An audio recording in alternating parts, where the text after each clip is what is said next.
J'adore la musique du générique et ça donne envie de danser parce que ça fait quand même l'ambiance d'été, des vacances, le soleil et la mer.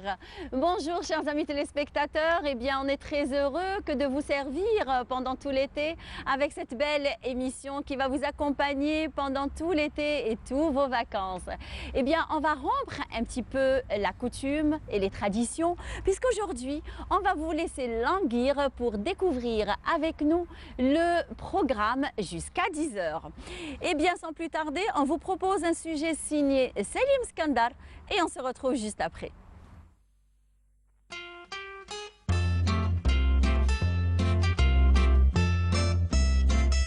Se reposer le temps d'être déjeuné au pied d'un arbre, bercé par le chant des oiseaux et les caresses d'un air frais et pur. C'est le plan idéal pour les visiteurs de la maison forestière de Stydia en cette période estivale et surtout pour échapper à la chaleur épaisse des après-midi d'été. هذا المكان يجوه الكثير غير العائلات. العائلات صافي باللي نريحوا الاز تقدر تخلي ولادك هنا يلعبوا كل شيء ما تخافش كاع. انا جو سي اوريجينير من هذه المنطقه من بطيوه وراني عايشه في وهران مين على بالي بلي الكالم وبوغ واحد يفوت زعما اون جورني ستابل وترونكيل يجي من هذا الجوايه مستغانم وكل شيء باسكو لا فيل ديجا راها ساتوري. رانا متواجدين بمحاذاة المنزل الحراجي المتواجد بغابة الكتبان الرملية بمنطقة ستيديا. كما نعرفوا المساحة الغابية هنا ما يفوق 300 هكتار على مستوى غابة ستيديا، ولكن المنطقة التي يرتادها العائلات خاصة في فترات نهاية الأسبوع تقدر بحوالي 10 هكتارات، والدخول اللي يكون مجاني. مرحبا بالعائلات اللي تتوافد على ولاية مستغانم، مرحبا بالجميع. ومحافظة الغابات في الخدمة ومن مهامنا الأساسية الحفاظ على المواطنين. Outre son côté détente et parcours pour les randonneurs, la maison forestière de Stydia est aussi une pépinière pilote dont la principale plantation est l'arganier. عندنا هنايا مشروع تاع 620 شجرة تاع الارغاني رانا غارسينها. عندنا 6 شجيرات وهذو 6 شجيرات هذو رانا ننتجون منهم الثمار هذو اللي راكم تشوفوا فيها. هذو الثمار هذو راكم تشوفوا فيها هذه راهي فاكهه وشوف كيف راه تولي بذره. وهذه البذره هذه رانا نديروا 100 كيلو تاع البذره هذه نوجهوها للمشتلى تاع عين نويسي، ثم نقوم بغرس هذه البذره وتقعد 21 يوم باش تولي شجيره. Un travail rude qui oblige les gardes forestiers à être constamment sur le qui-vive. Pour mieux connaître la mission de ces protecteurs de cet espace naturel, nous les avons accompagnés dans leur patrouille routinière. من مهام اعوان الحراجيين هي المناوبه 24 ساعه على 24 ساعه مع تكثيف الدوريات عبر الفرز، مع العلم ان جل المساحه الغابيه اللي على مستوى الغابات المستغانم على الشريط الساحلي مما يشكل خطر الحرائق. Un vrai paradis sur terre et un endroit fort agréable, mais très fragile, tant le risque des incendies est permanent. La cause, l'incivisme et l'inconscience chez certains visiteurs dont l'acte pourrait avoir de sérieuses conséquences. الحفاظ على المواطنين سلامتهم من حرائق الغابات، لهذا نأكدوا نطلبوا إخماد النار بعد عملية الشواء. ينظفوا المكان، كي يجوا يقعدوا هنا يجوا هنا يريحوا هنايا، يجيبوا الماكله معاهم، ماذا بينا يدوا الوسخ هذا يدوه معاهم. Un lieu à visiter en cette période estivale, en famille ou entre amis, pour un instant de relaxation au calme. Eh bien, merci Salim Skandar. Tu nous as fait vraiment visiter un très bel endroit qui est la maison de Stydia. Voilà.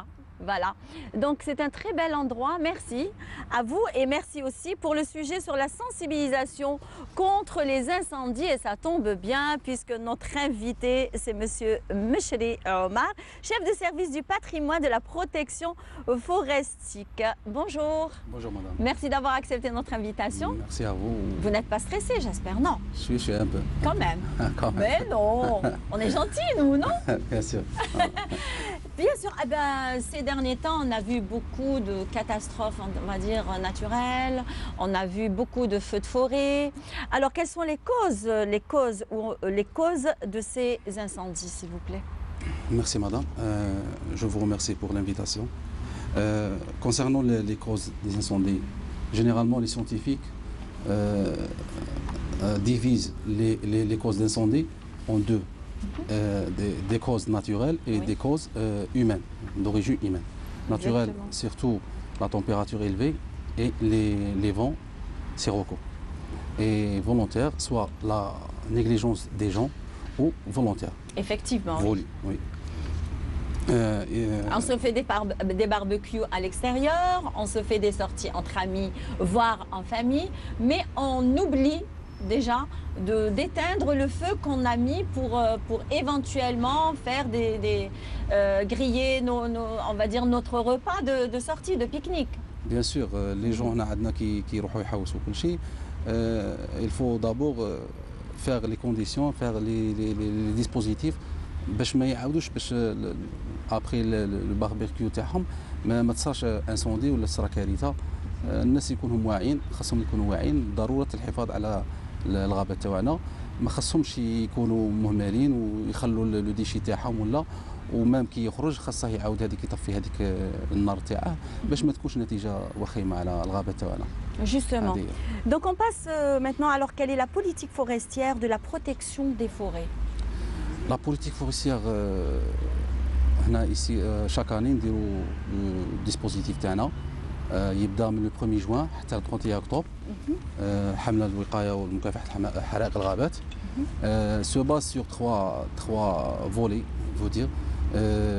Premièrement, l'arsenal juridique, en basant sur les lois, le régime général des forêts 94-12, كاين aussi le décret 87-47 portant les actions pour lutter contre les incendies de forêt.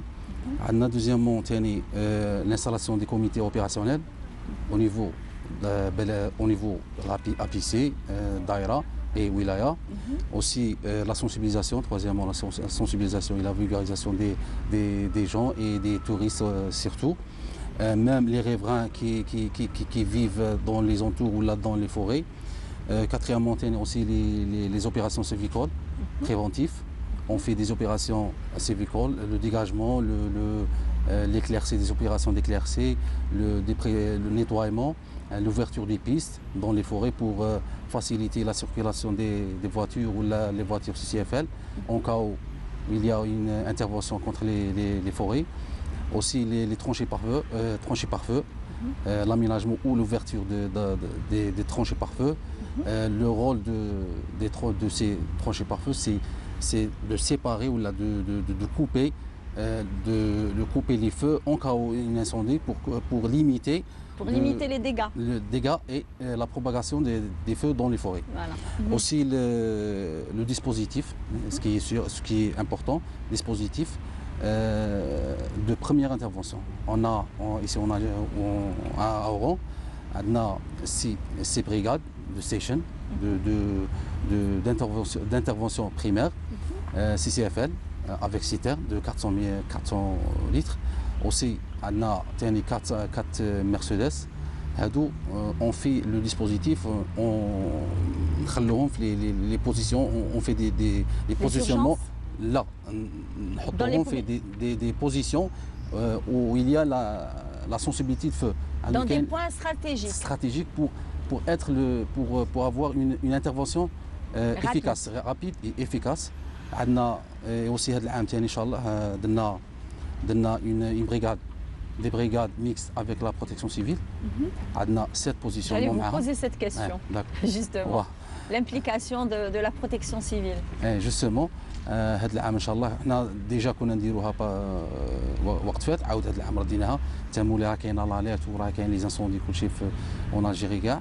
بغينا نديرو اون انيسياتيف، نديرو اون انترفونسيون بريفونتيف.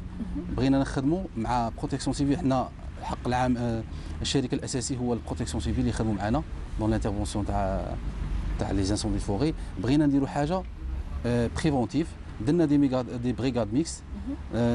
On a choisi 7 positionnements, 7 positions dans le territoire تاع les forêts d'Oran.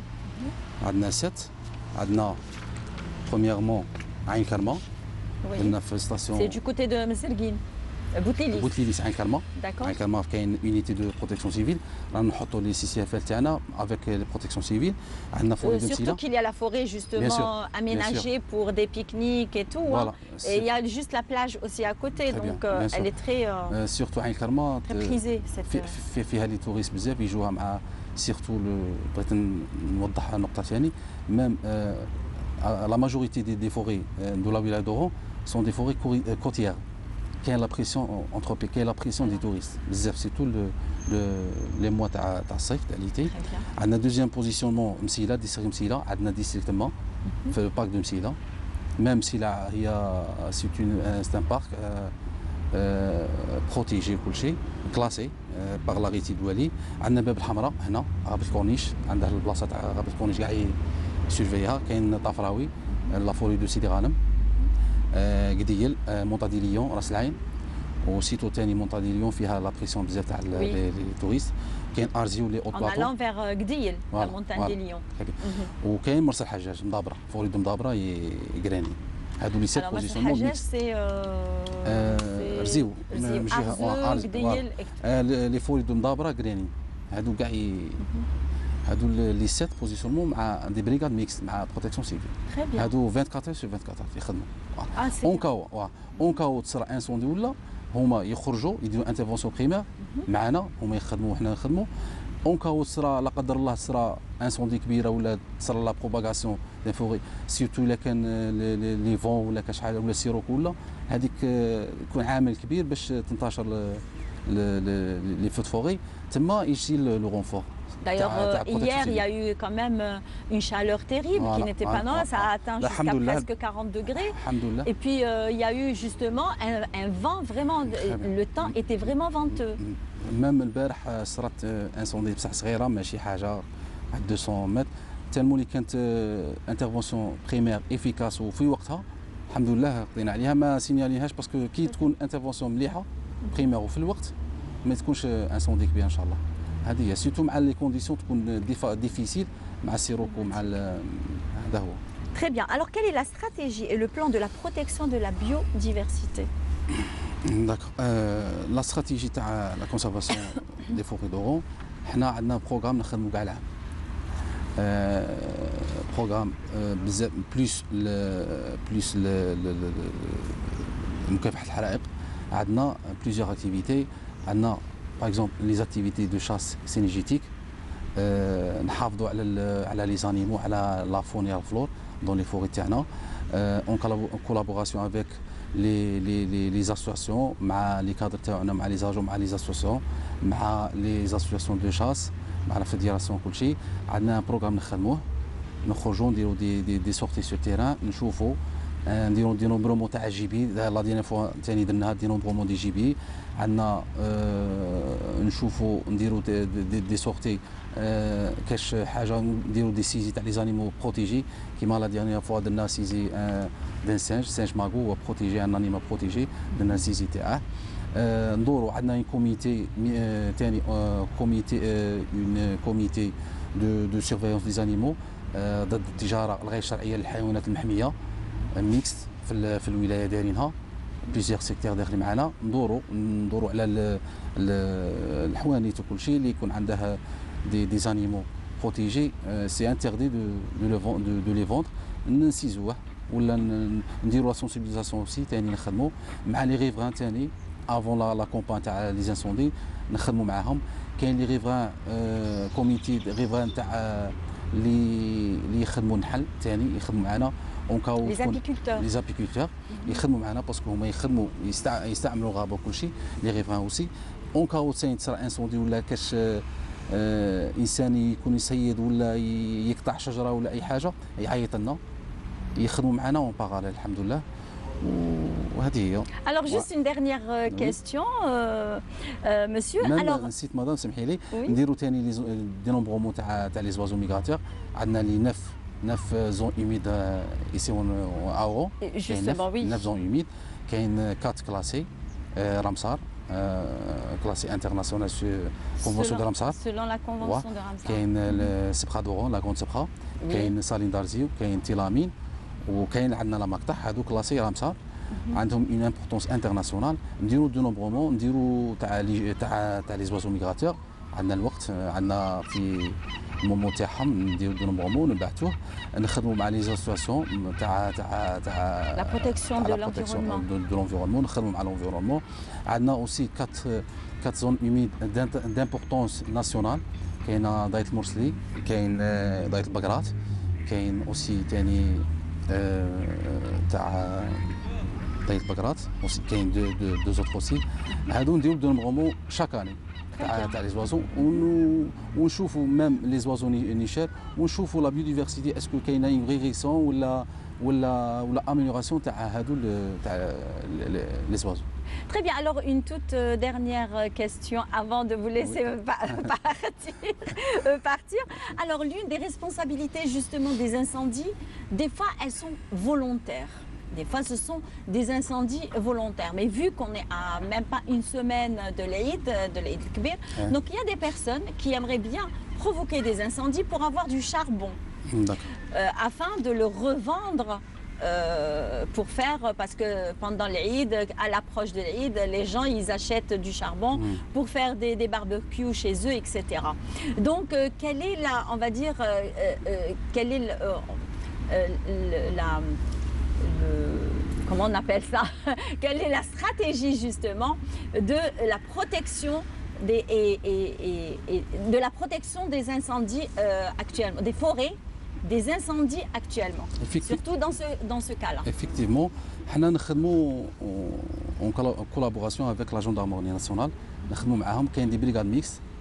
Nous faisons des surveillances, la surveillance, nous faisons في لي فوري سيتو اللي نعرفوا لي فوري اللي فيها لاغريسيون تاع لوم ولا هادو الناس نشوفوا لي بوين نديروا دي باراج ولا دي بوزيسيونمون في واحد البلايص اللي يكونوا استراتيجيك نعرفوا الناس اللي يدخلوا اللي يخرجوا نعرفوا الناس اللي عندها مصلحه من هذه الغابه ولا عندها مصلحه مليحه ولا ماشي مليحه مبيته نتعاملوا معاهم سيتو مع لا جوندارموري ناسيونال احنا كاين دي كوميتي ميم ديغيامون درنا لا ديريكسيون جينيرال دي فوري مع قياده العليا الدرك الوطني داروا دي ميكس ميم مع بروتيكسيون سيفيل داروا دي اوسي دي بريغاد ولا دي كوميتي دي كوميسيون ميكس يشوفوا كيما نقولوا الاسباب تاع اللي ادت النار والملابسات تاع هذيك الحريق اللي صرا في هذيك الغابه دي اون يوتيليزون ولا اون سويفون دي تكنيك باش يعرفوا ويشوفوا الانسان اللي الغرض من هذا الحريق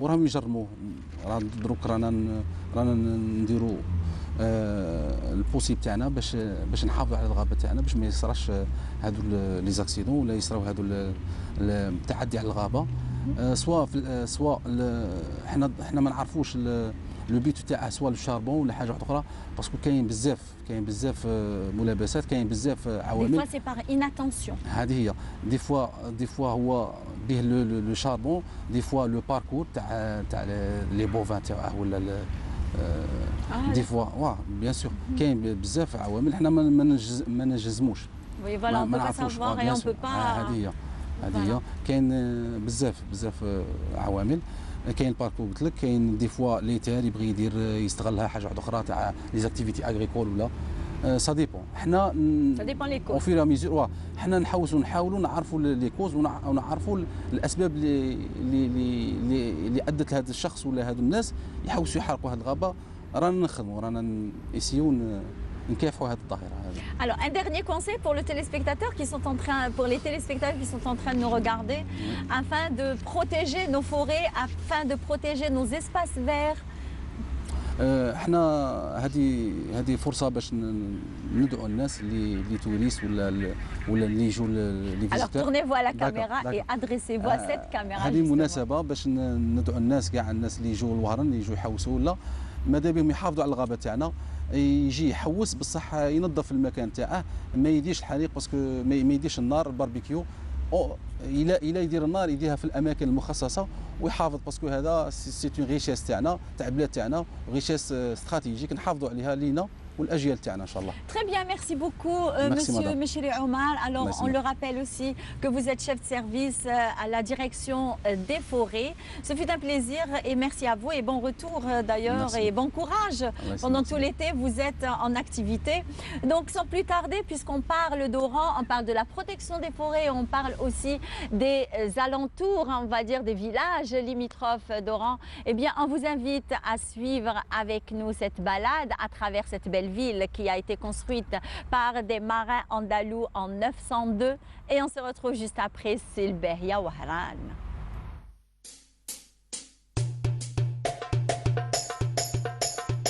Music too late came to Cooper.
Eh bien, j'espère que vous avez apprécié cette belle balade à travers Wahran, la belle ville qui a été construite, comme je l'avais dit, par des marins andalous en 902 et qui est considérée comme l'une des plus belles villes méditerranéennes et qui s'apprête aussi à être la capitale des Jeux méditerranéens 2022. Et bien sans plus tarder, puisqu'aujourd'hui on va parler d'un événement qui nous accompagne, qui nous a accompagnés depuis la fin 2019, début 2020.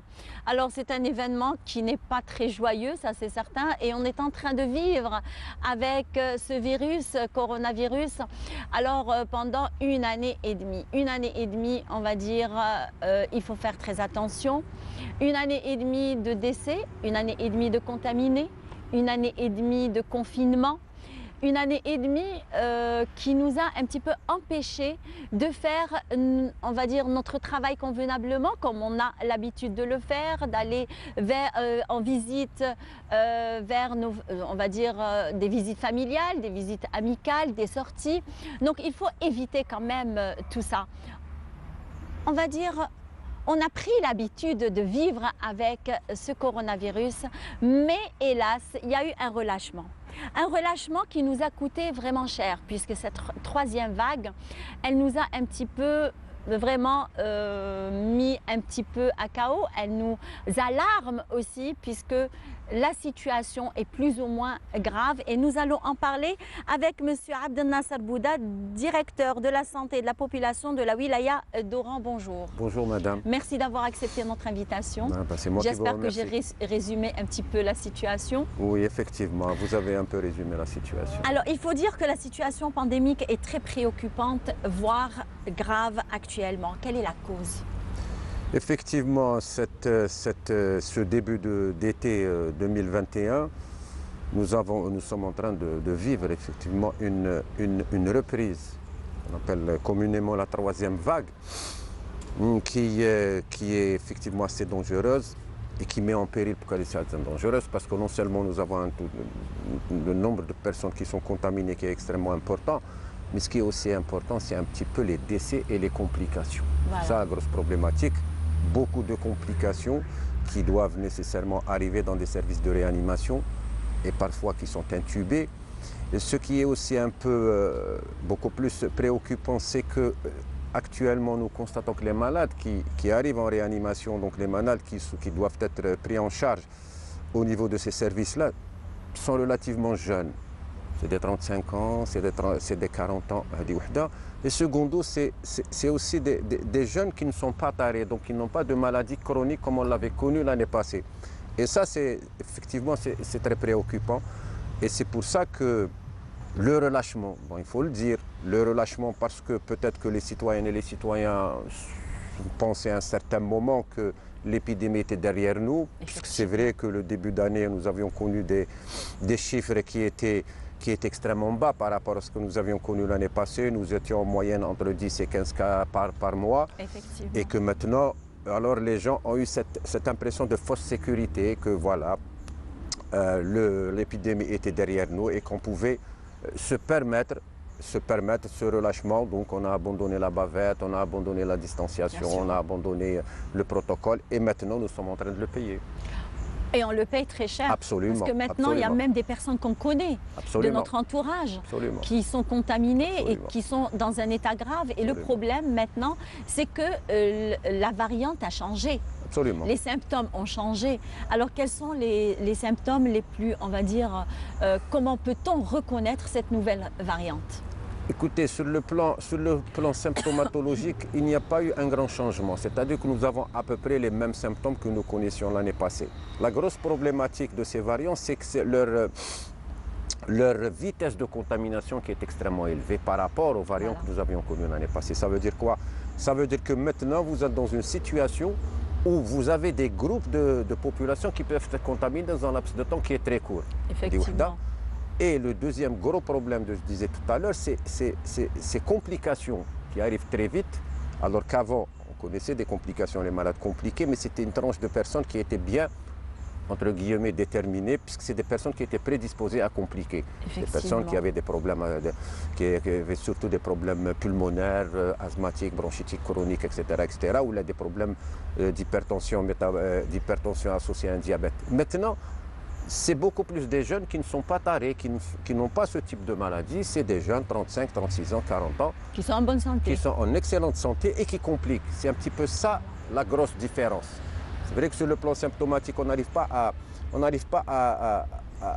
à définir d'une manière assez précise la symptomatologie du variant par rapport à ce que nous avions connu avant. On la différencie par d'abord la vitesse de contamination, qui est très importante. C'est avec vitesse de contamination, c'est avec le nombre de personnes qui sont contaminées autour d'un cas. On parle jusqu'à entre 8 et 10 personnes autour d'un cas. Alors qu'avant, on était peut-être à 3. Vous voyez, donc entre 3 et 10, ça fait quand même un nombre important. Et ça se différencie aussi par la rapidité des complications Oui, voilà. et qui font que ces malades-là arrivent bien sûr dans les services de réa. Et justement, la différence aussi, c'est que ces complications maintenant arrivent chez des jeunes qui n'ont pas de maladie, de comorbidité comme on dit, donc ils n'ont pas de maladie chronique. C'est des jeunes qui sont en excellente santé, c'est des sportifs, Et donc c'est ça un petit peu les trois grosses différences que nous sommes en train de vivre avec cette catégorie de, et d'essayer de gérer, de variants par rapport à ce que nous avions connu l'année passée, où effectivement le nombre était très important, surtout je me réfère à l'été passé, où nous étions, au mois de juillet, nous avions dépassé les 1500, le mois d'août on avait dépassé les 2000 et quelques, mais nous n'avions pas cette particularité d'avoir des jeunes dans les services de réanimation, encore moins des jeunes qui étaient intubés. Voilà, oui. Enfin. Alors, les vaccins anti-Covid ont été mis au point en un très peu de temps. Alors, comment pourrons-nous être certains qu'ils soient sûrs? Là, Ce sont des questions par des téléspectateurs. Oui, donc, on essaye de leur répondre afin qu'ils décident carrément d'aller se vacciner. Et je pense que c'est le moment qu'il faut aller se vacciner. Il faut se vacciner. C'est le moment d'aller se faire vacciner. C'est le moment, ça y est. Effectivement, parce que ce que je pourrais dire aux téléspectateurs qui nous écoutent, donc aux citoyens et aux citoyennes qui nous écoutent, c'est que l'année passée, nous n'avions pas d'armes, nous n'avions pas de vaccin. Effectivement. On n'avait pas de vaccin, on avait tout simplement la chloroquine qui nous permettait, disons, de traiter, puisque la chloroquine, c'était pour traiter, pas pour prévenir. Donc la chloroquine, c'était le malade qui rentrait à l'hôpital, on le mettait sous chloroquine pour essayer, un temps soit peu, de lui régler son problème. Qu'est-ce que nous avions l'année passée? Quelles sont les armes que nous avions? Mis à part les hôpitaux, c'était le confinement. C'est ça. Effectivement. Les gens étaient chez eux à partir de 15h30. Les personnes ne sortaient, les magasins étaient fermés, les transports étaient fermés, etc. etc. et nous vivions pratiquement cloîtrés. C'était la seule solution dont disposait l'État algérien. D'ailleurs, on est passé par plusieurs étapes de confinement, 15h, 19h, 20h. Bon. Aujourd'hui, nous avons un vaccin, donc l'Algérie, c'est 4 types de vaccins qui ont été homologués par nos experts. Donc c'est le Sinovac, le Sputnik, le Sinopharm et l'AstraZeneca. C'est vrai qu'il y a cette espèce de débat. Moi je vous dis en toute honnêteté, c'est un débat d'experts. Moi personnellement, je suis médecin de formation, je ne pourrais pas vous dire quelle est la composition d'un vaccin. Mais c'est un débat d'experts et c'est aussi une espèce de notion de se dire, effectivement, la personne peut se poser la question suivante, se dire, bon, moi je vais me faire vacciner, qu'est-ce que je pourrais avoir comme manifestation post-vaccinale, etc., etc. Et quel est le vaccin Et quel est le vaccin? Moi je leur dis, ne vous faites pas vacciner, quelle est la conséquence de votre acte? C'est probablement un Covid. Un Covid très dangereux. Réanimation. Exactement. Bon, ce que je peux vous dire à propos des vaccins, sans être un expert, c'est que tous les vaccins se valent. Actuellement, tous les vaccins dont dispose notre pays se valent. Quand je dis ils se valent sur le plan de la montée immunitaire et ils se valent aussi sur le plan de ce que nous appelons un peu les effets post-vaccinaux. Dire qu'il n'y a pas d'effets post-vaccinaux, je dirais c'est mentir. Tous les vaccins qui ont été inventés depuis maintenant, je ne sais pas combien de siècles, plutôt pas combien d'années, combien de siècles, effectivement, ont toujours un volet de ce que nous appelons les effets post-vaccinaux qui peuvent être des fièvres, qui peuvent être. De toute façon, même le vaccin, même le vaccin antigrippal qu'on faisait, d'ailleurs, il y a eu des effets secondaires avec une petite fièvre, avec une asthénie, avec des céphalées. Donc, quand on parle de vaccin, on parle de protection de population. Quand on parle de médicaments, on parle d'une personne qui prend un traitement. Mais quand on parle de vaccin, on parle de protection de population. Donc là, l'effet de protection de population est largement supérieur aux petits problèmes qu'on peut avoir quand on fait une injection. Je dis bien est largement supérieur. Parce que quand on fait une injection, on peut avoir le soir une petite fièvre, on peut avoir comme ça une petite asthénie pendant 1 ou 2 jours et ensuite on peut reprendre son travail. Mais l'avantage du vaccin, c'est de protéger une population qui est extrêmement importante. Dans une situation épidémique que le monde n'a jamais connue. On est là avec le Covid, maintenant ça fait 1 année et demie. Effectivement. Et on peut aller vers 2 ans. La question qui se pose, est-ce qu'on doit protéger notre population par une vaccination de masse pour que cette population, 1, ne puisse pas faire de complications de Covid parce qu'ils sont immunisés. Deuxièmement, on peut couper et ralentir la chaîne de transmission du virus d'une personne à une autre personne et donc nous allons réduire un tant soit peu le nombre de personnes contaminées. Et ce qui est aussi important et que les gens doivent savoir, c'est que ça nous permettra, tout à l'heure vous étiez en train de dire une chose qui est extrêmement intéressante, c'est que ça nous permettra de vivre avec le Covid. Effectivement. Tout en maintenant toutes nos activités, qu'elles soient culturelles, commerciales, économiques, professionnelles, etc. etc. C'est ça l'intérêt de la question. Quand une personne se vaccine, elle se protège. Elle protège sa famille, elle protège ses voisins, elle protège ses collègues au travail. C'est une personne qui peut travailler le plus normalement du monde. Ça veut dire que cette personne, elle peut ouvrir son petit magasin le matin avec sa bavette et faire avoir toutes ses activités le plus normalement du monde étant donné qu'elle est vaccinée. Et c'est ça l'intérêt de ce vaccin, parce que les vaccins s'adressent à des populations, ils ne s'adressent pas à des personnes. Maintenant, les gens se posent des questions. Moi, je leur réponds d'une manière très claire. C'est 4 vaccins qui ont été homologués par nos experts, par le comité scientifique et par l'Institut Pasteur, qui est bien sûr l'institut de référence. Et c'est lui qui homologue tous les vaccins qui rentrent, y compris les vaccins que nous faisons chez les enfants. Donc, cette espèce de crainte ou cette espèce de discours, parce qu'il y a un discours d'experts, effectivement, et il y a un discours que nous devons nous transmettre mutuellement en tant que citoyens. Nous sommes dans le discours en tant que citoyens, on se dit voilà. Nous avons une opportunité cette année que nous n'avions pas l'année passée. Effectivement, le vaccin est là. Ah, voilà. Le vaccin est en Algérie. D'ailleurs, là, je vais susciter un point qui est très intéressant. On a reçu, parce que moi, j'ai mis un truc sur Internet comme quoi vous allez être notre invité ce matin. Donc, il y a eu des questions de téléspectateurs. Ils se posaient cette question. Alors, ils ont dit que Sinopharm est considéré comme le meilleur des vaccins.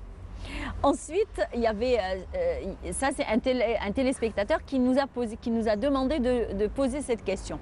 Il avait dit aussi que Sinovac, c'est le deuxième, qui est classé deuxième, qui est très bien. Ensuite, l'AstraZeneca, qui est interdit aux moins de 60 ans à l'étranger. Ensuite, il est arrivé au Sputnik, qui n'est pas reconnu par l'OMS, selon ses dires à lui. Donc, qu'avez-vous à nous expliquer sur cette question ? Vous savez, on ne peut pas comme ça hiérarchiser des vaccins. Sur quelle base les vaccins sont hiérarchisés sur des bases strictement scientifiques. Exactement. Pas sur le plan coût, pas sur le plan est-ce qu'il est homologué dans ce pays, n'est pas homologué dans l'autre. Voilà. Ça, ce n'est pas des critères scientifiques. C'est uniquement les critères scientifiques qui définissent l'efficacité du vaccin. Et cette efficacité, elle est reliée, bien sûr, à la montée de l'immunité, à sa durée. Effectivement. Bon. Donc, ces histoires d'être interdit dans tel endroit et permis dans cet endroit, ça relève un tant soit peu de, disons, de la souveraineté de chaque pays. Effectivement, chacun est libre chez lui. Dire que c'est le premier, c'est le deuxième, c'est le troisième. On ne veut pas classer des vaccins. On ne peut pas les classer parce que, je vais vous dire une chose, si nos experts, et bien sûr les experts de l'Institut de l'IPA, donc de l'Institut Pasteur, estimer qu'un vaccin n'avait pas une efficacité telle qu'on l'attendait, qu'on l'attend. Il l'aurait interdit. Non, on ne vaccine pas dans une situation normale. Avant, on avait ce qu'on appelait le vaccin antigrippal et juste au début de la saison, de la saison froide, donc au début de l'hiver, on commence à vacciner. Ça veut dire que nous sommes en train de vacciner dans une situation particulière qui est l'épidémie. Donc nous avons besoin de vaccins qui soient efficaces et qui soient rapides en matière d'efficacité. Donc si nous avons retenu ces 4, ce n'est pas un choix qui a été fortuit. On aurait pu en retenir 2 par rapport aux autres, on aurait pu en retenir 1 ou la 3, etc. Donc ce point-là de les hiérarchiser en disant que parce que ça c'est des critères. Seuls les critères scientifiques qui sont définis par la montée de l'immunité et la rapidité de la montée de l'immunité et la durée dans l'épidémie, en épidémie. Parce qu'aujourd'hui, nous sommes en train de vacciner les gens. Ce n'est pas pour attendre les résultats en 2022. Mais heureusement, d'ailleurs, Monsieur Bouddha, heureusement qu'on a ces vaccins absolument, déjà. Absolument. On les a à portée de main. Absolument. Et en plus de ça, c'est gratuit. Absolument. Donc, quand on vaccine une personne aujourd'hui, quand une personne se fait vacciner aujourd'hui par Sinovac, Sinopharm, peu importe, ce que nous attendons, nous, personnellement, en tant qu'autorité sanitaire, ce n'est pas que cette personne puisse être protégée à partir de l'année prochaine, puisqu'elle se protéger tout de suite. Tout de suite, exactement. C'est l'intérêt de la question. Si c'est pour attendre l'année prochaine, ce vaccin ne sert à rien. Effectivement. Puisque cette personne... Donc, il ne faut pas avoir, je dirais, de préjugés. Moi, je comprends un peu les gens parce que c'est une épidémie et donc les gens s'intéressent. Oui. Puisqu'elle est mondiale. Effectivement. Il y en a d'autres questions d'ailleurs qui ont été posées. Absolument. Et que secondo, les gens s'intéressent, donc les gens font des recherches, ils écoutent par Internet, par truc et machin. Mais il faut dire aussi, pardon Monsieur Bouda, parce que là, il faut vraiment que je le dise, il faut dire aussi à nos chers amis téléspectateurs que ce qui se met sur Internet, ce n'est pas forcément la vérité. Absolument, c'est ce que j'allais dire. Ça, c'est des vaccins qui ont été homologués par l'OMS. L'OMS, il y a une différence entre l'homologation de l'OMS, qui est générale pour l'ensemble des pays. L'OMS, elle dit, voilà, ce sont de bons vaccins. Et l'homologation par l'autorité sanitaire de chaque pays. Il y a d'autres pays qui ont probablement n'ont pas homologué tel vaccin par rapport à... Ça, c'est l'autorité sanitaire. Donc, il ne faut pas rentrer dans le débat d'experts, parce que le débat d'experts, en étant hnaya, et moi je le dis personnellement, nous ne sommes pas des experts, ça risque de nous perdre et de nous faire perdre du temps. Mais l'épidémie, elle est là. Donc, s'il faut se dire, et mettre sur la balance, débat d'experts maintenant, efficacité melhik. Mais l'efficacité, nous sommes en train de la sentir, puisque nous sommes en épidémie et qu'aujourd'hui, nous sommes en train de voir nos parents, nos proches, nos voisins, des jeunes, des moins jeunes, des vieux, des dames, etc. C'est des deuils continuels. Je peux vous dire que tous les jours, on entend qu'il y a des décès. Et qu'à Oran, en moyenne, nous avons un décès tous les 2 jours. En moyenne, un décès tous les 2 jours. C'est ça ce qu'il faudrait voir et se dire, voilà, je me fais vacciner, pourquoi? Pour couper la chaîne de transmission, donc je participe à la protection de la population, de l'environnement qui est autour de moi. 2, c'est pour éviter les complications. 3, et là je crois que M. le ministre a été très clair, et les experts sont aussi très clairs, on est vacciné, on peut faire un Covid, on peut le faire, mais ce sera quelque chose d'extrêmement léger qu'à la limite, on ne se rend même pas compte. Et c'est ça l'intérêt de la question. C'est pour éviter la gravité du Covid. Alors, on évite la gravité, on coupe la chaîne de transmission. Quand on évite la gravité, ça veut dire que c'est pour soi-même. Voilà. Même si on fait un Covid, on fait un petit Covid, c'est une journée et le problème est résolu. Quand on coupe la chaîne de transmission, ça veut dire que personnellement, j'ai participé en tant que citoyen de ce pays à la protection de l'environnement, à la protection des autres citoyens. Parce que je vais vous dire une chose, quand quelqu'un est à la poste, il va pour encaisser un chèque. Hada, il est vacciné, mskin, bien. Mais vous avez 10 personnes en face qui ne sont pas vaccinées, qui ne veulent pas se faire vacciner. C'est une problématique. Parce que les 10 personnes peuvent contaminer les gens qui sont tout autour. Donc, couper la chaîne de transmission, ça veut dire protéger et participer à la protection de l'environnement, des populations, des gens qui sont autour de nous. Et troisièmement, bien sûr, ça nous permet de vivre, c'est ce qui est important. Effectivement. Cette année, quand je vois par exemple les gens sortir, je me dis, tiens, par rapport à l'année passée, c'était terrible l'année passée. Ramadan, c'était terrible. Les gens n'ont qu'à se rappeler un petit peu qu'il fait du Ramadan. Ce qui s'est passé en 2020. Voilà. Ramadan 2020. Alors les gens, ils ne sortaient même pas. C'était le confinement 17 heures. Donc... Il faisait très chaud, les gens confinés chez eux. C'est des problèmes psychologiques à la maison. Donc on est arrivé à une situation pratiquement explosive sur le plan sociologique. Et Lyon, nous avons un moyen, vous avez dit, qui est gratuit. Qui est pratiquement inoffensif. Je peux vous dire qu'à Oran, nous avons actuellement peut-être vacciné plus, à peu près, je pense, 50 000 personnes. Je pense avoir 50 000 et quelques personnes. On n'a pas eu un cas qui s'est révélé, une personne qui est venue, moi je me suis fait vacciner, voilà, j'ai fait ceci, j'ai fait cela. Ben oui. Voilà, sur 50 000 personnes, et nous venons actuellement, en principe, aujourd'hui, on doit avoir aussi une deuxième dotation de 50 000 personnes. Moi, ce que je dis, le débat d'experts, ça relève des experts. Nous avons dans notre pays des autorités sanitaires qui sont extrêmement compétentes. Nous avons l'Institut Pasteur. L'Institut Pasteur d'Algérie, depuis l'indépendance, depuis 1962, parce que notre pays, l'Algérie, depuis l'indépendance, il faut le rappeler, a fait de la vaccination de masse un objectif prioritaire pour éradiquer les maladies qu'il y avait à l'époque. Et je ne sais pas si les gens sont peut-être au courant. Et on a eu des maladies qui sont... Quand je parle de diphtérie, quand je parle de variole, quand je parle de coqueluche, ça, ce n'est pas le Covid. Ça, c'est des maladies qui tuaient dans l'heure qui suit. Voilà. Et donc, c'est des maladies, et la polio aussi. C'est grâce à la vaccination que nous avons pu, dans notre pays, éradiquer ces maladies. On n'en parle même plus. Effectivement. Donc, Ce débat d'experts, c'est les experts. Notre pays a homologué 4 vaccins. C'est des vaccins qui ont la même efficacité. Exactement. C'est des vaccins qui ont les mêmes effets.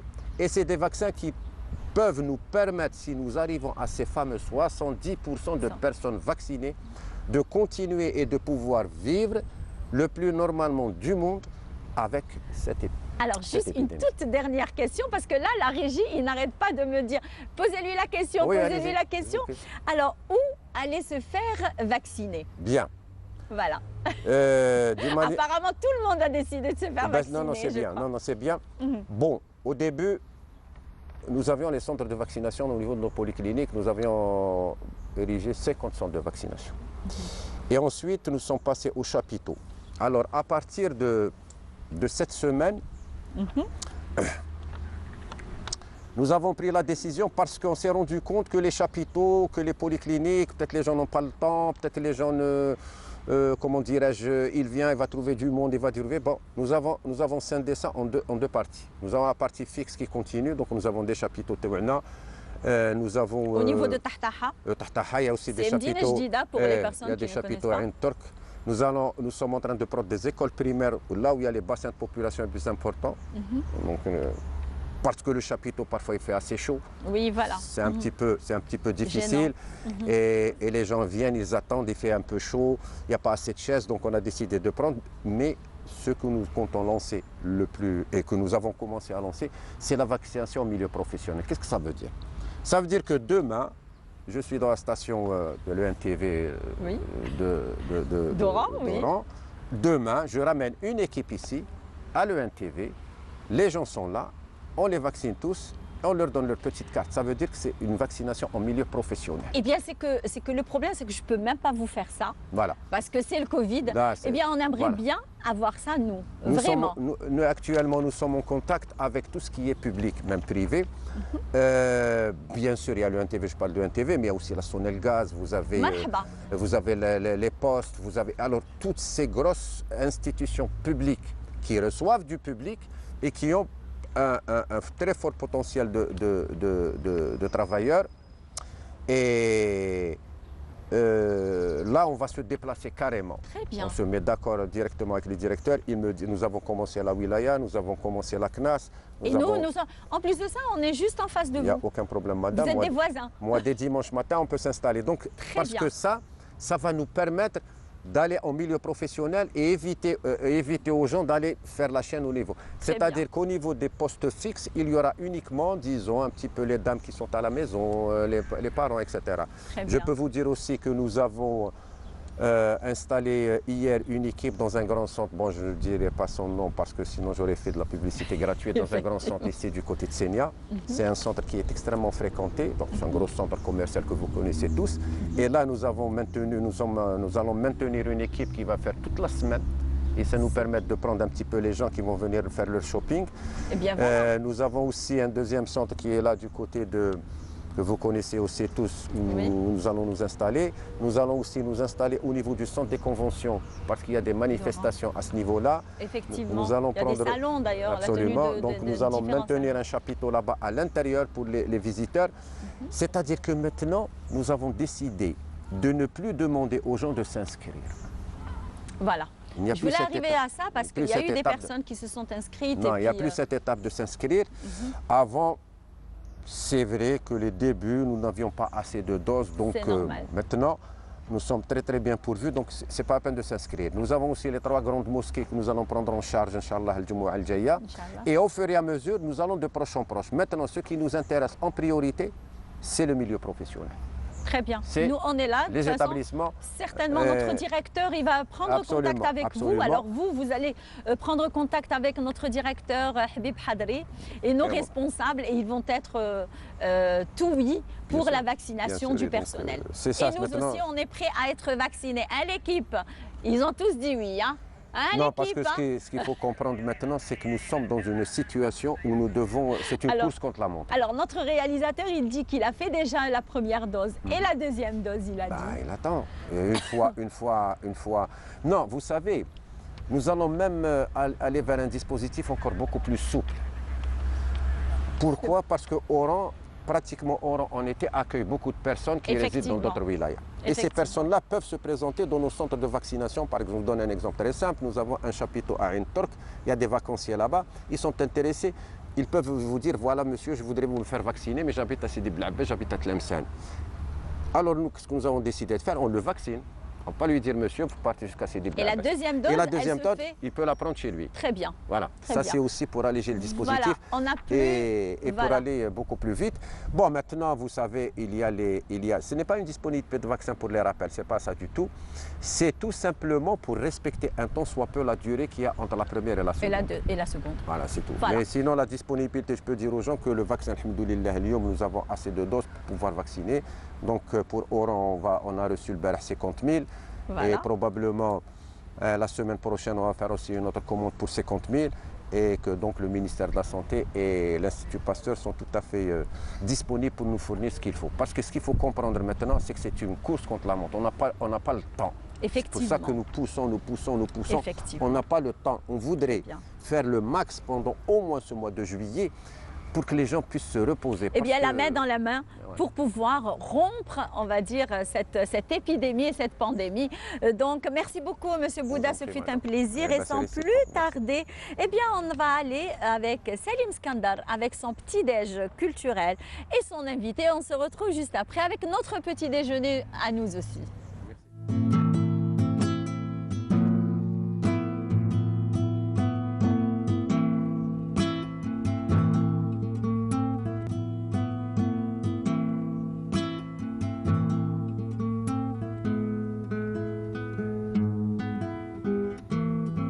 Chers amis téléspectateurs, bonjour et bienvenue dans votre rubrique estivale Petit-Déj culturel. Une rubrique où à chaque fois on ira à la rencontre d'un artiste pour partager avec lui l'actualité culturelle. Aujourd'hui, ce matin, nous sommes à Salaman, un lieu emblématique et très poétique à Mostaganem. Je suis en compagnie d'un poète et musicien, Monsieur Boualem Mihoub. Monsieur Boualem Mihoub, bonjour. Bonjour et puis bienvenue à la Salamandre, comme vous le disiez, le petit coin artistique. Voilà, donc la bienvenue à tout le monde. Très bien. Ouais. Vous êtes poète et j'imagine qu'en étant poète, c'est une aubaine d'habiter à Salaman. Oui, bien sûr. La Salamandre qui a inspiré tant d'artistes depuis que je m'en rappelle, depuis les années 60, 70, etc. Alors donc, c'est tout un bain, c'est tout un environnement où il y a cette muse qui inspire tout artiste qui voudrait faire quelque chose, écrire, composer ou autre, enfin différentes écritures, soit théâtrales, poétiques ou autres, ou alors des compositions musicales. Très bien. Et quand on parle de poésie, cet amour avec Salaman ou cet amour pour Salamandre a donné un poème, un recueil de poèmes? Ah oui, absolument. C'est Salamandre qui nous inspire, qui finalement finit par nous posséder. Bon, comme c'est dans mon cas, donc j'ai fini par écrire un petit recueil l'intitulant Salamandre, poème d'émotion. Donc là, on voit clairement que le titre repose sur 3 articulateurs. Salamandre, bon, c'est clair, c'est la place, c'est le coin. Et puis, poème d'émotion, c'est-à-dire c'est tout un poème, au sens large du terme, et d'émotion. On y a passé des moments, on a vécu des moments qui ont été très riches, artistiquement parlant, quoi. Très bien. Et on connaît aussi que les poètes tissent toujours un lien avec la mer. Oui, absolument. La mer, un envol, une passion, et voilà, donc ça nous a toujours aidé à faire ce qu'on a voulu faire en termes de créativité, soit sur le plan musical ou sur le plan écriture. Donc c'est vrai que la mer reste une des premières muses de tout auteur, écrivain, etc. Très bien. Et on dit toujours, j'entends souvent qu'on dit que Salamandre, c'est la Havane algérienne. Est-ce que vous êtes d'accord? Oui, ben oui, il y a eu un passage de plusieurs artistes, disons-le, engagés, des gens qui ont eu des idées pour un changement, pour une évolution, pour une émancipation de toute une société, puis une manière de vivre. Donc, ce qui pourrait justifier cette appellation dont vous faites part.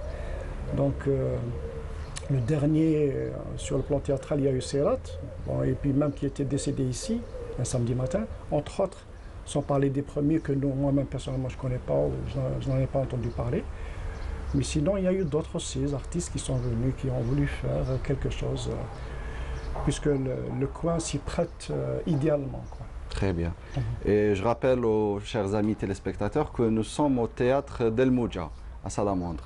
Oui. Et quand on dit El Mouja c'est la vague, c'est la mer. Oui, ça a été, comment dirais-je, un consensus entre les comédiens qui se sont mis d'accord pour l'appeler El Mouja, une appellation symbolique. Quand on dit El Mouja, c'est-à-dire elle est, comment dirais-je, c'est-à-dire il y a la mer, et puis pour eux, les comédiens, il y a eu le théâtre, c'est-à-dire donc El Mouja théâtral, voilà. Voilà. Le cas pour moi dans le groupe que j'avais monté il y a quelques années, bon, ça n'a pas marché vu le style de musique et puis ça a été étouffé par la déferlante du rail. Donc moi j'ai appelé le Mouedj. Ah. Donc ça s'appelle le Mouja, le Mouedj. Bon, moi j'ai eu cette idée de cette appellation le Mouedj, c'est-à-dire parce en puisant du terroir, on a voulu toucher à plusieurs genres dans le terroir. En commençant par le bedoui, le diwan et autres styles que nous avons. Donc, ce qui fait que ça a fait plusieurs ondes. Parce que quand tu dis Mouja, c'est une onde, donc voilà. Voilà donc le terme. Oui. Et à Salamandre, il n'y a pas que l'image, il y a aussi les senteurs. Parce qu'il y a les pêcheurs, il y a le poisson. Oui. Ah oui, ça c'est vrai. Il y a cette atmosphère. Donc, c'est vrai, quand ça me rappelle quelqu'un, un ami que j'avais invité en 78. Il était venu, bon, on était jeunes à l'époque. Alors, le fait qu'il était rentré à la Salamandre, il avait, comme vous venez de le dire, il avait senti ces odeurs. Et c'est là qu'il s'était aperçu, il me dit, c'est pour cela que vous avez beaucoup fait dans la musique, etc. C'est cet environnement qui vous a beaucoup aidé, beaucoup motivé à avancer dans ce sens. C'est vrai, il y a cette odeur qui reste un peu spécifique, l'odeur de la mer, des pêcheurs. Et puis, bon, on avait, avant qu'il y ait ces constructions nouvelles, il y avait toute une verdure. Si on parle de la vigne qui allait depuis la douane là, actuellement jusqu'aux Sablettes, donc cette vigne, et surtout cette période estivale, ça rafraîchissait beaucoup ce côté, quoi. Voilà, donc ce qui est pour... C'est vrai, c'est... Oui. Et tous ces souvenirs d'enfance vous inspirent dans vos écritures poétiques? Oui, absolument. Ça reste en arrière-plan. Donc c'est un fond duquel on puise pour écrire ce qu'on a envie d'écrire ou plutôt de ressentir, parce que des fois c'est un jet émotionnel qui vient à l'instant et puis voilà, on finit par l'extérioriser. Comme dirait l'autre, bon, il y a la main qui extériorise et qui reste au-dessus de ce qui reste encore caché dans le fond. D'accord. D'émotionnellement parlant, quoi. Oui. Et vous avez toujours habité à Salamandre ou bien? Oui, depuis les années 60, moi j'étais gosse. Donc ça fait déjà presque un demi-siècle que j'y suis. D'accord. Voilà, et vous avez d'autres productions en poésie? Oui, bon, jusqu'à l'heure actuelle, j'ai trois recueils.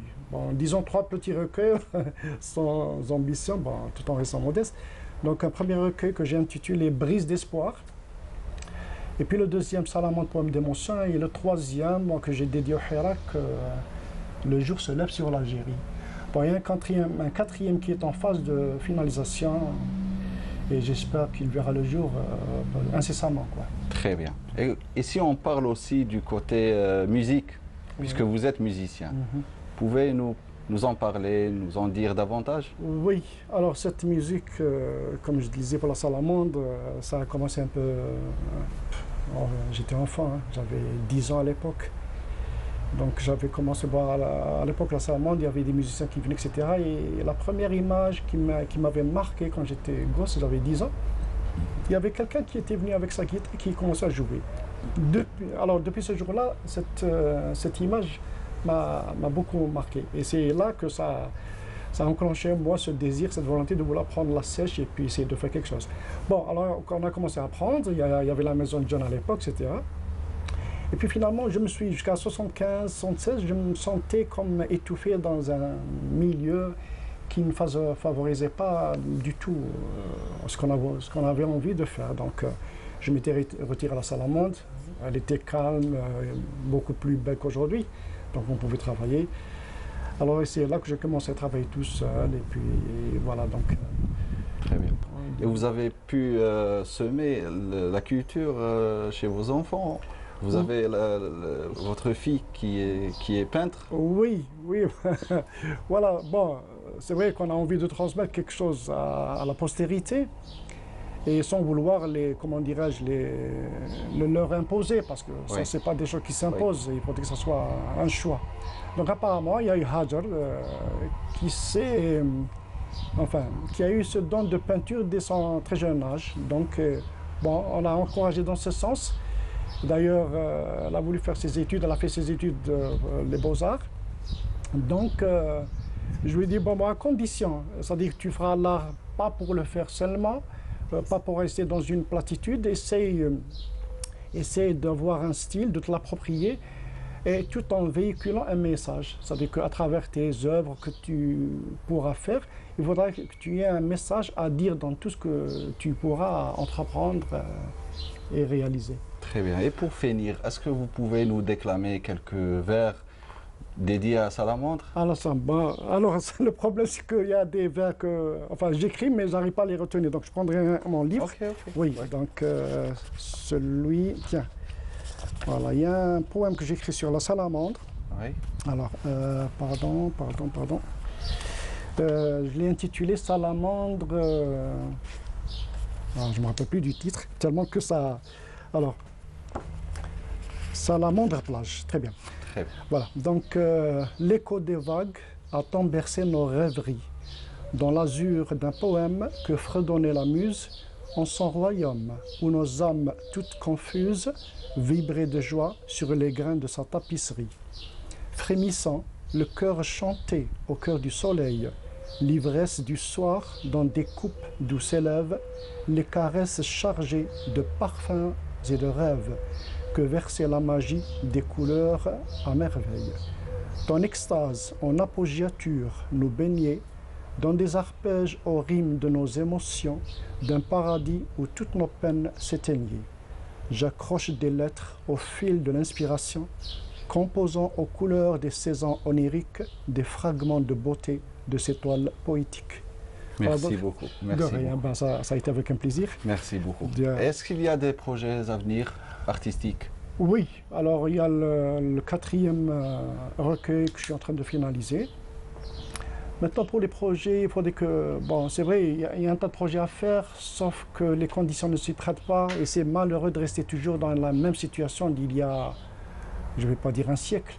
C'est-à-dire qu'on est beaucoup plus dans le dissuasif que le persuasif, parce que généralement, tout être en lui-même, il véhicule un projet, des idées, etc., pour peu qu'il puisse trouver un environnement qui lui permettra de réaliser ce qu'il a envie de faire. Bon, quant à moi, j'ai des projets, certes j'ai des projets soit en écriture, soit en composition musicale, etc. Mais pour peu que les choses me sont faciles à le faire, d'une part, bon, le public, j'espère qu'il aura, il y a quand même un public, qui commence qui cherche à trouver autre chose, qui soit en rupture avec ce qu'il connaît déjà, et puis que ce soit d'un niveau quand même culturel assez élevé, qui véhicule le message, on a envie de faire quelque chose, et voilà. Donc c'est ce qu'on appelle, moi, je dirais, un travail abouti. Donc toujours en écriture, toujours en composition musicale, et il y a des projets qui verront le jour, je l'espère bien. Très bien, génial, on le souhaite d'ailleurs. Merci. Eh bien, Monsieur Mehoub, ce fut un plaisir de partager avec vous cet instant culture. Quant à nous, chers amis téléspectateurs, sur ces beaux poèmes et ces chants des oiseaux qu'on entend, on vous donne rendez-vous dans la semaine prochaine dans un nouvel épisode de votre rubrique Petit-Déj culturel. Au revoir.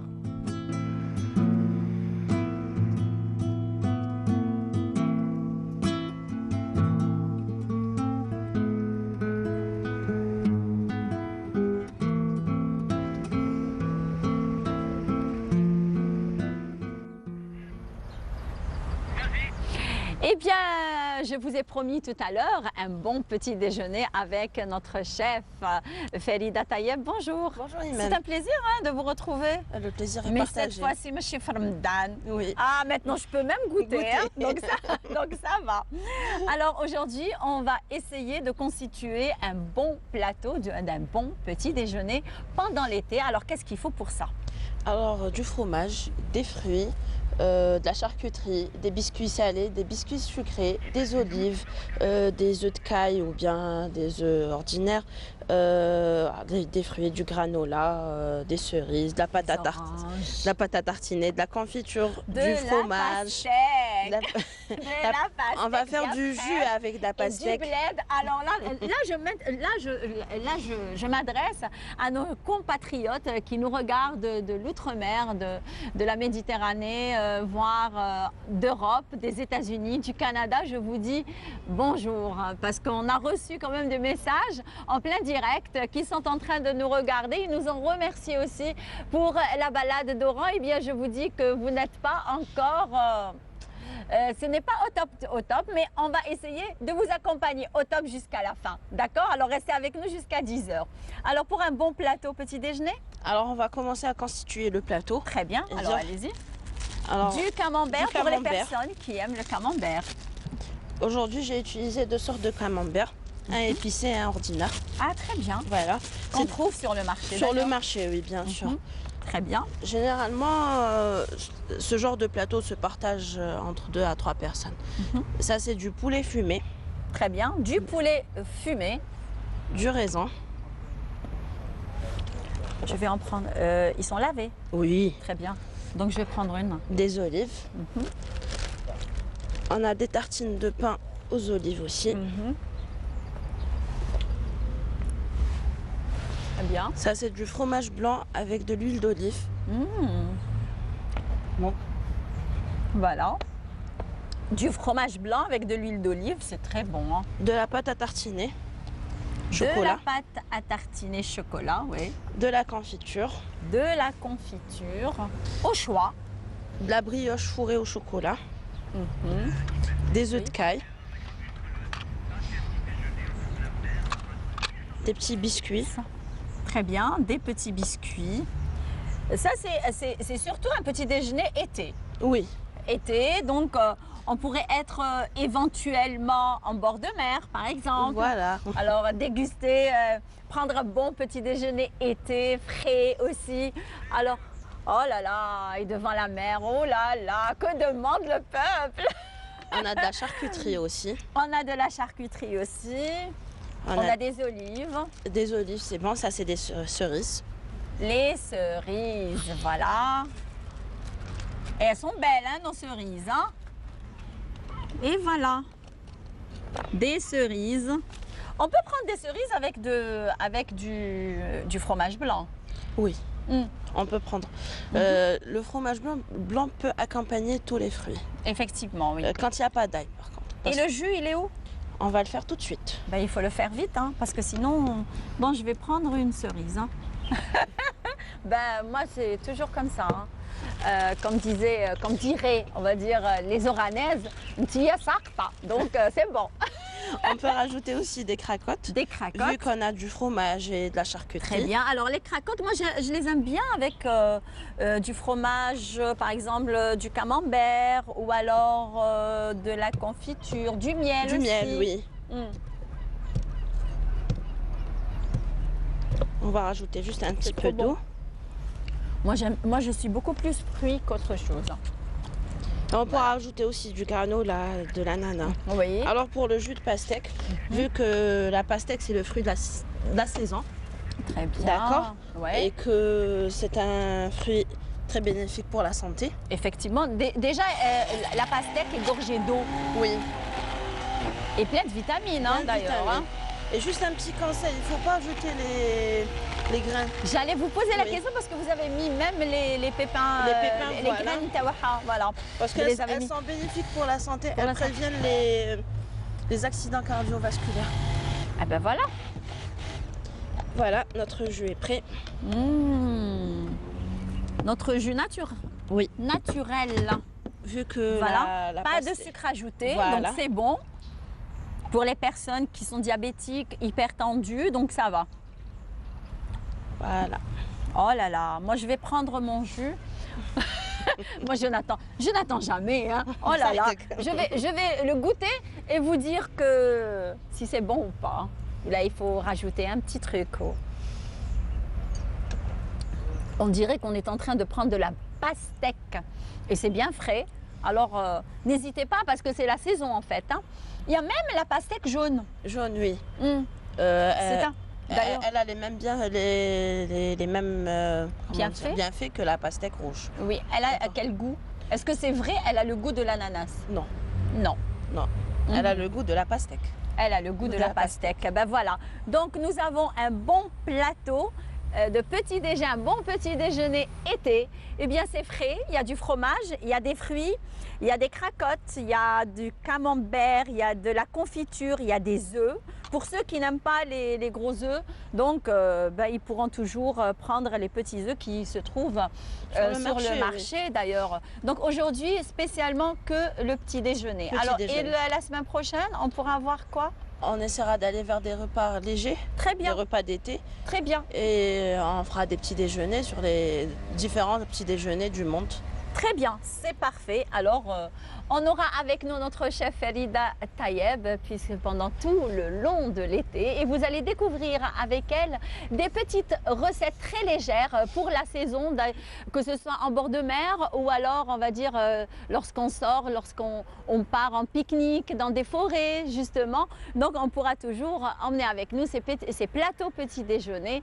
Et sans plus tarder, alors, je vais poser une toute dernière question à notre invité.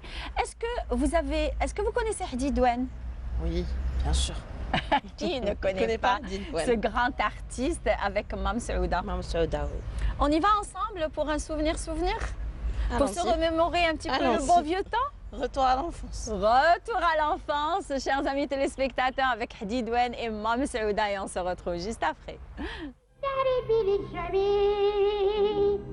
أنا تلميذ صغير أنا تلميذ بام بام هلا لا لا لا لا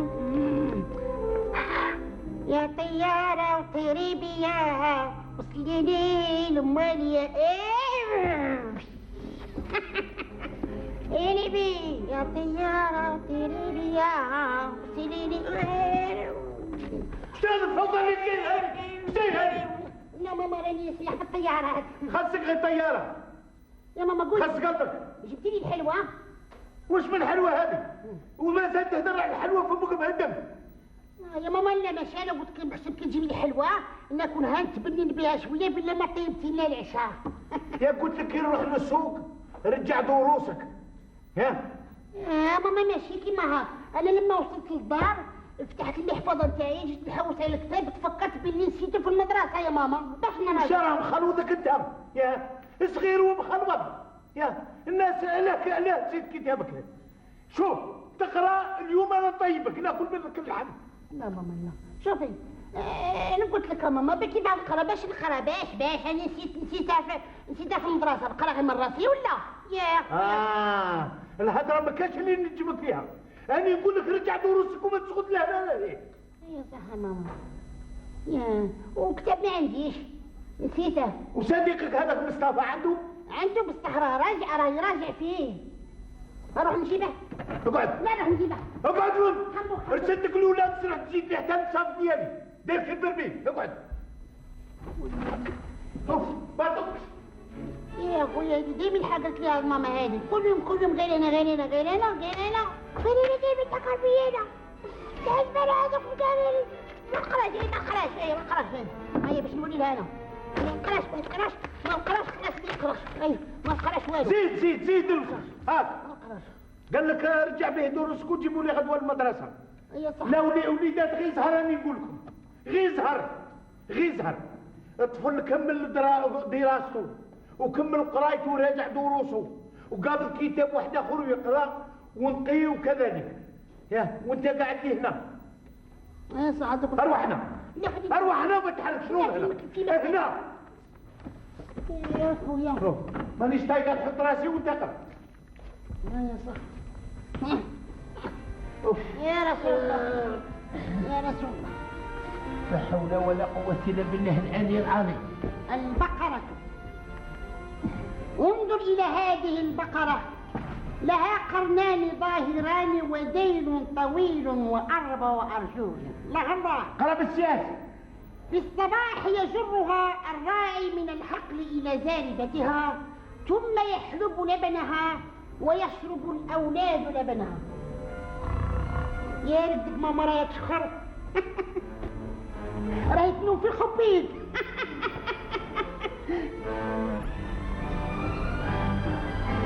انت كل يوم نقراك انت، نقراك الصباح والعشيه وفي الليل والصباح وكلش. اسمع، من اليوم روح فارقني، ما تفاهم معايا ما نتفاهم معاك. انا عييت وشوف، ولا غادي نروح نبيع لك الكواغط نتاعك، نبيعهم عند مول كاوكاو باش يدير في الكاوكاو ويبيعك. من اليوم ما تعرفني ما نعرفك. راك دوختني يا خويا، من الصباح وانا نقراك، من الصباح باغي تكلني ولا؟ اييه ما تقراني. بسم الله الرحمن الرحيم. Et à travers ce sketch qu'on a vraiment apprécié de Hdidouane et de Mam Saouda, ces souvenirs et retour à l'enfance, chers amis téléspectateurs. Et ce sketch est en hommage au défunt réalisateur Mustafa Ben Harrat, on va dire le père de la caméra cachée. Donc, et sans plus tarder, là, on passe on va dire à la mode. Après un bon petit déjeuner, on passe à la mode. On va faire un petit régime pour qu'on puisse mettre de belles tenues qui nous sont confectionnées par de jeunes stylistes algériennes qui ont participé à un événement à Step in Fashion organisé par Hayat Medani qui est là avec nous. Bonjour. Bonjour Imen. Merci d'avoir accepté notre invitation. Merci. C'est moi qui vous remercie pour l'invitation, Imen. Merci. Vous n'avez pas la pêche aujourd'hui, qu'est-ce qui se passe? Rien. Vous n'avez pas pris de café là? Oui, j'ai pas pris de café. J'ai direct et je me sens un peu fatiguée. Genre. Moi je pense que le problème va être vite réglé juste après. Vous allez prendre un bon café et hop. Tout à fait, oui, c'est vrai. De toute façon, notre compagnie, en compagnie de toute l'équipe, vous allez vous réveiller. Hein? Inch'Allah, oui. Très bien. Vous n'êtes pas seule puisque vous êtes accompagnée d'une jeune styliste, modéliste, Raja Bekouch. Bonjour. Bonjour. Ça va? Très bien. Vous allez bien? Très bien. Pas stressé? Un peu. Ben non, après le stress de la Step in Fashion, il n'y a pas de stress comme ça. Hein? Très bien. Alors parlez-nous un petit peu, Hayat Medani, de ce grand événement qui s'est passé le 10 juillet à Oran. Voilà, c'est un événement qui a été organisé pour nos candidates stylistes qui font partie d'une promotion 2019-2020. C'est des candidates diplômées en stylisme-modélisme.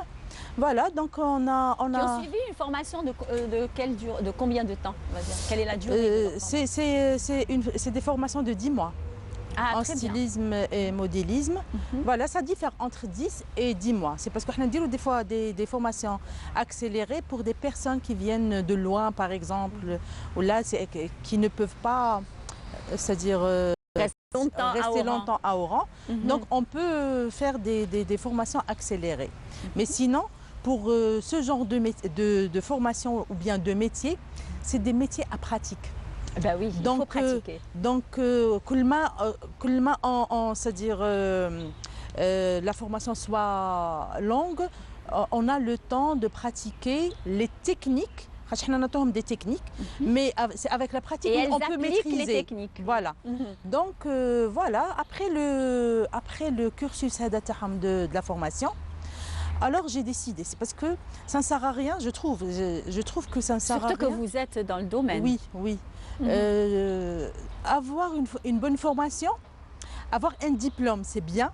Mais vivre une expérience professionnelle, c'est encore mieux. Effectivement. Donc, on va les aider à faire des pas vers la vie professionnelle. C'est parce qu'il y a une petite... C'est-à-dire, tant que l'expérience réelle, d'accord, ils pourront toujours me faire c'est quoi exactement le métier. Le métier, exactement. Donc, c'était une expérience pour elle. Voilà, c'était j'espère que c'était une bonne expérience pour elle. Elles étaient toutes contentes et satisfaites. Parce qu'il y a eu combien de candidates en fait? 20 candidates. 20 candidates. Oui, 20 eh bien, on va y aller voir ça en images. L'événement, comment s'est passé l'événement en images. Et on se retrouve juste après avec nos deux invités.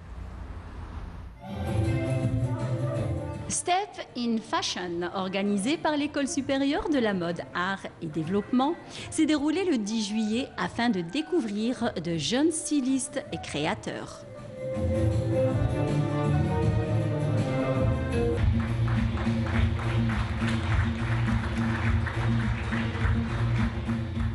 Un défilé qui propose un spectacle qui a conditionné les présents pour percevoir la collection qui d'une manière impressionne, choque et captive.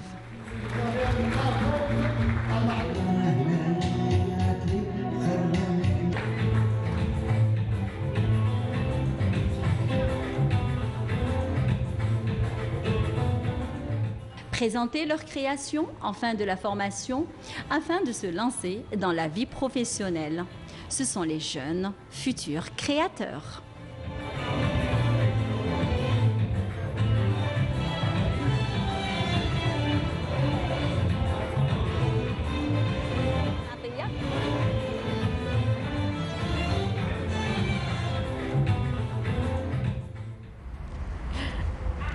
Eh bien, sujet signé ma collègue Souad Ben Attia, qu'on remercie. Elle nous ramène toujours de bons sujets où il y a de la mode, de la beauté aussi. Eh bien, on verra au cours de tout au long de nos vacances et tout au long de nos brises d'été, on verra des sujets défilés de Souad Ben Attia qu'on salue d'ailleurs. Eh bien, toujours en compagnie de nos deux invités. Et maintenant, je m'adresse à notre jeune styliste. Alors, parlez-nous un petit peu votre participation de dans ce, on va dire, ce grand événement, puisque vous étiez plus d'une vingtaine. Oui. C'est une très bonne expérience. فاتت مليح الحمد لله. دينا expérience كبيرة فيها باسكو حنا لا première fois تاعنا نفوتوا فيها.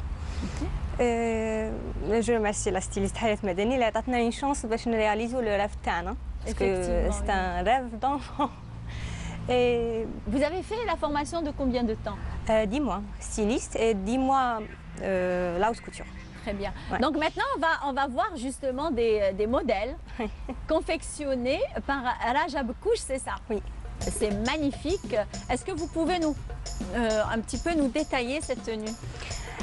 Cette tenue a été inspirée par du thème la réussite. Oui. Je voulais faire quelque chose de moderne. C'est moderne. Voilà, avec une touche traditionnelle. Oui. Et j'ai suivi le thème avec la couleur, la découpe et tout. C'est que vous avez choisi du beige avec du vert. Du vert, oui. Pourquoi avoir choisi le vert? Parce que c'est une couleur que vous aimez? Oui, j'aime beaucoup. J'aime beaucoup le vert et le doré. Ah, très bien, c'est pour ça qu'il y a du doré. Il y a une...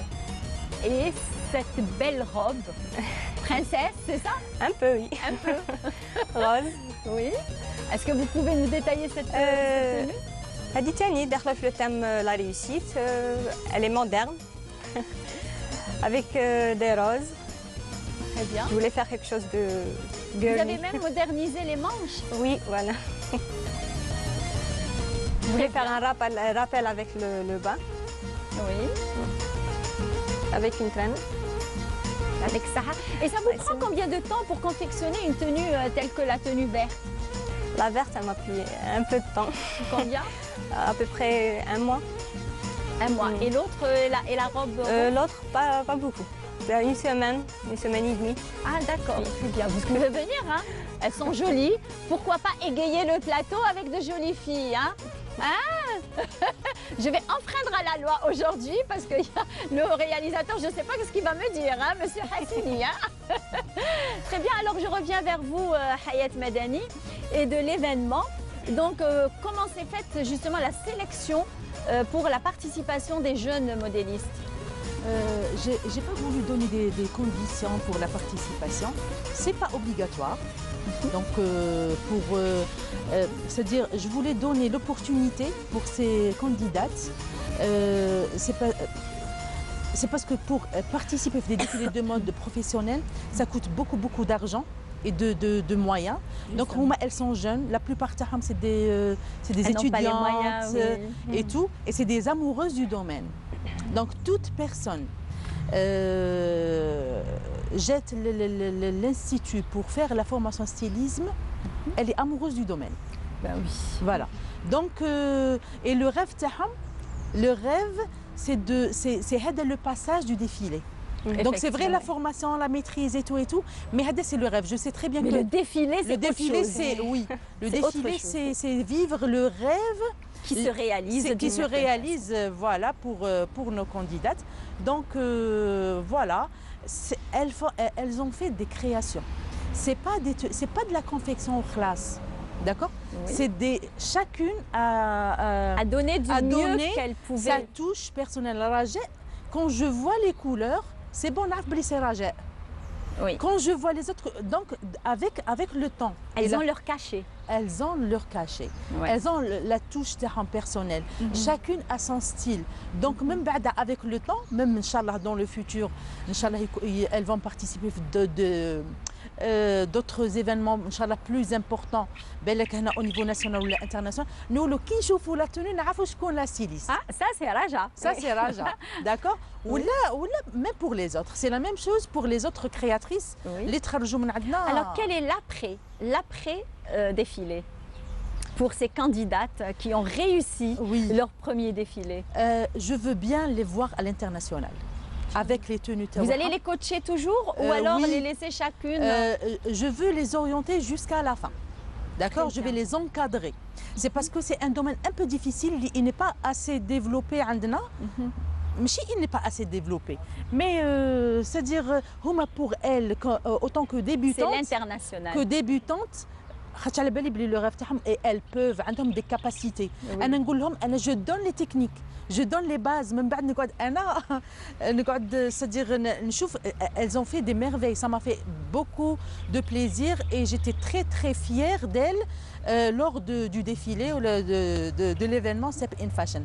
Alors il fallait voir la réaction des gens qui étaient حاضرين. Les réalisations des débutantes. Donc, عندهم de l'avenir. Et Anna, je compte beaucoup sur elle, d'accord. Et elle aussi, je crois qu'elle compte sur vous, hein, pour les coacher, pour être là avec elle aussi. Ouais. Alors, Raja, vous avez fait quelle formation avant de se pencher vers la haute couture? Les études? Oui. J'ai un master 2. En quoi? En sédimentologie, géologie. Ah, d'accord. En master 2, Inch'Allah, doctorat. Très bien, Inch'Allah. Ouais. Donc vous n'allez pas délaisser les études pour votre passion. Oui, je veux les faire en parallèle. Les deux. Très bien, très bien. Et l'après ce défilé, ça sera quoi pour vous? كيف قلت إن شاء الله نزيدوا نولوا professionnels إن شاء الله. Vous allez commencer une autre collection. Inch'Allah, oui. À travailler sur une autre collection. Alors quelle sera, on va dire, la couleur que vous allez choisir pour le bleu roi, rouge, grenat. Les couleurs royales. Oui, j'adore les couleurs royales. Les couleurs royales, c'est le grenat, le bleu royal et le vert. Le bordeaux. Bordeaux. Ah, très bien, c'est une belle couleur, le bordeaux. Ouais, très belle couleur. Très bien. Alors, vous m'aviez dit, d'ailleurs, pour la Step in Fashion, vous n'avez pas mis de critères de participation. Je voulais donner l'occasion pour toutes mes candidates. Le fait qu'elle ait confiance en elle, c'est parce que la participation, même j'ai pas voulu, c'est-à-dire, Galouli dirait la première des stylistes, il faut annoncer la meilleure styliste. Je ne voulais pas de ça. Elles sont toutes meilleures. Elles sont toutes meilleures. Voilà. Elles ont vécu l'expérience et je sais très bien que maintenant, dans le futur, elles vont prouver qu'elles sont toutes meilleures. Voilà. D'ailleurs, toutes elles se valent. Très bien. Merci Hayat Madani, ce fut un plaisir. Merci beaucoup. Merci à vous Raja et bonne continuation. Merci. Quant à moi, chers amis téléspectateurs, je vous dis, j'espère que vous avez passé un bon moment avec nous dans votre émission de l'été Brise d'été. Eh bien moi, je continue et je finis mon jus de pastèque et je vous dis au jeudi. Au revoir et bonne journée.